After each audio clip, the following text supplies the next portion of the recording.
दोस्तों, Silkyara tunnel Uttarkashi district में काफी दिनों से चर्चा का विषय बनी हुई है। ये जो टनल है ये चार धाम परियोजना का एक हिस्सा है।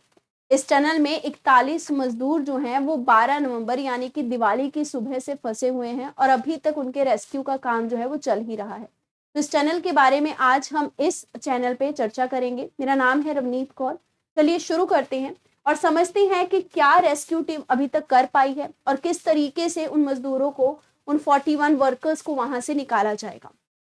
तो ध्यान रखेंगे, उत्तरकाशी में सिलक्यारा सुरंग के बचाव का अभियान जो है वो लगातार चलता जा रहा है। 6 से 8 मीटर तक की ड्रिलिंग जो है वो अभी बची है। ड्रिलिंग के थ्रू उन मजदूरों तक पहुंचा जाएगा, उन वर्कर्स को फिर वहां से रेस्क्यू किया जाएगा। तो आप देख सकते हैं 10 दिनों से, अब तो काफी 10 से भी ज्यादा दिन हो गए, वहां पे जो श्रमिक वहां फंसे हुए हैं 41 श्रमिक या वर्कर्स आप कह लीजिए, उनके लिए नेशनल डिजास्टर रिस्पांस फोर्स जो है वो लगातार ड्रिलिंग कर रही है। उनको फूड के पैकेट्स दिए जा रहे हैं और हाल फिलहाल स्ट्रेस मैनेजमेंट के लिए ये भी कहा जा रहा है कि उनको अंदर कार्ड्स, चेस्ट, ये सब प्रोवाइड किया जाए ताकि उनका जो ध्यान है वो स्ट्रेस से हट सके। ये जो आपकी सिलक्यारा टनल है ये एक्चुअल में चार धाम परियोजना का हिस्सा है। चार धाम परियोजना, चार धाम परियोजना का जो प्रोजेक्ट है ये उत्तराखंड के अंदर चार धाम को कनेक्ट करेगा, जिसमें कि 900 किलोमीटर तक का अप्रोक्सीमेटली नेशनल हाईवे बनाया जाएगा। मतलब पूरा उत्तराखंड आप बोल सकते हैं, उत्तराखंड के चारों धाम जो हैं ये 900 किलोमीटर के नेशनल हाईवे से आपस में कनेक्ट कर दिए जाएंगे अंडर चार धाम परियोजना। ये जो प्रोजेक्ट है ये रोड मिनिस्ट्री के अंडर आता है। मिनिस्ट्री ऑफ रोड जो है उसने इसकी जिम्मेदारी ली है। अगर पूछा जाएगा कि इससे रिलेटेड कौन कौन सी एजेंसीज हैं जो इसमें काम कर रही हैं, तो उत्तराखंड का PWD पब्लिक वर्क डिपार्टमेंट, इसके अलावा NHIDCL national highway industrial development corporation इसको कहते हैं, जो कि रोड मिनिस्ट्री के अंडर आती है, और आपकी बॉर्डर रोड डेवलपमेंट ऑर्गेनाइजेशन। ये तीन ऑर्गेनाइजेशंस मिलकर इस परियोजना को इंप्लीमेंट कर रही हैं, जिसमें चार धाम जो है उत्तराखंड के जो हैं यमुनोत्री, गंगोत्री, केदारनाथ और बद्रीनाथ, इनको आपस में कनेक्ट किया जाएगा। तो सिलक्यारा टनल कहाँ पे आती है? यहाँ पे आपको गंगोत्री की तरफ जब हम जाते हैं तो उत्तरकाशी दिखता है और इसी उत्तरकाशी से इस साइड में आपका कनेक्शन बिठाया जाएगा ताकि वहां से यमुनोत्री भी जाया जा सके। और इसी यमुनोत्री पे जो हाईवे बन रहा है उसी में सिलक्यारा टनल जो है उसका कंस्ट्रक्शन किया जा रहा था, जहां पे ये हादसा बोल सकते हैं हुआ है और टनल कोलैप्स हो गई है।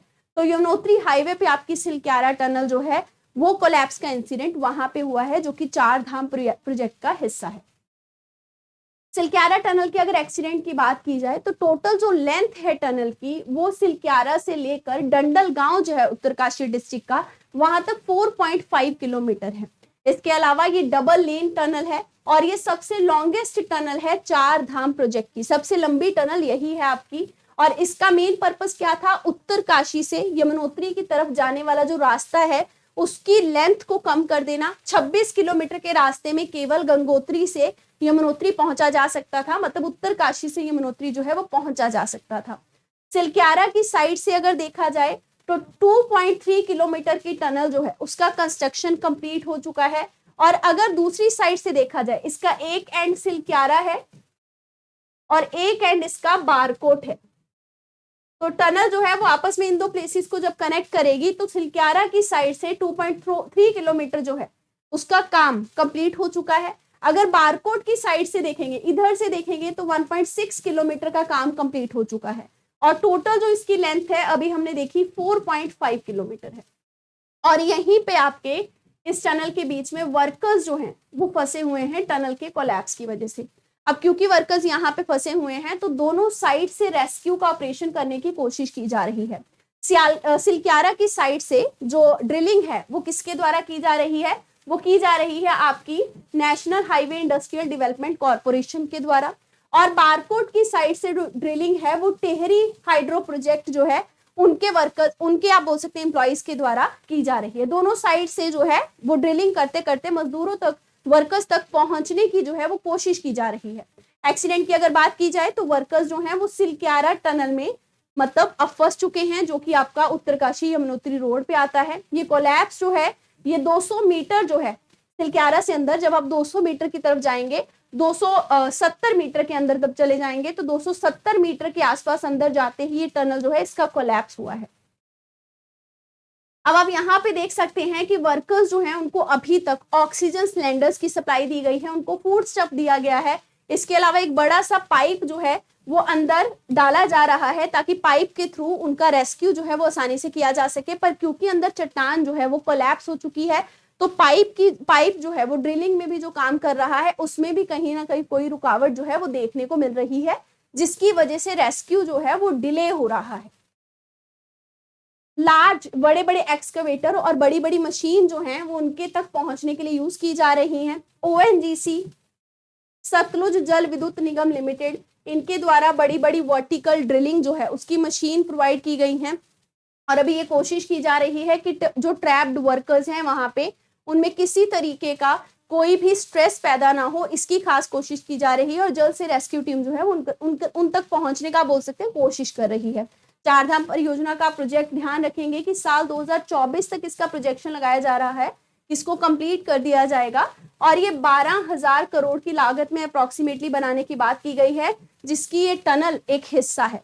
अब हम जब टनल्स की बात कर रहे हैं तो आपको ध्यान रखना है कुछ और इंपॉर्टेंट टनल्स। पहले आप यहाँ पे ये देखिए, ये सिलक्यारा का साइड है और यहाँ बारकोट का साइड है, दोनों साइड से लगभग ड्रिलिंग का कोशिश किया जा रहा है और बीच में आप देख सकते हैं वर्कर्स जो हैं वो ट्रैप हो रखे हैं और इनको काफी लंबा समय हो चुका है क्योंकि 12 नवंबर से वहां पे ट्रैप हुए हैं। तो हम सब ये प्रे कर सकते हैं कि जल्दी से ये मिशन रेस्क्यू का कंप्लीट हो जाए और ये 41 वर्कर्स जो हैं इनका जल्दी रेस्क्यू हो पाए।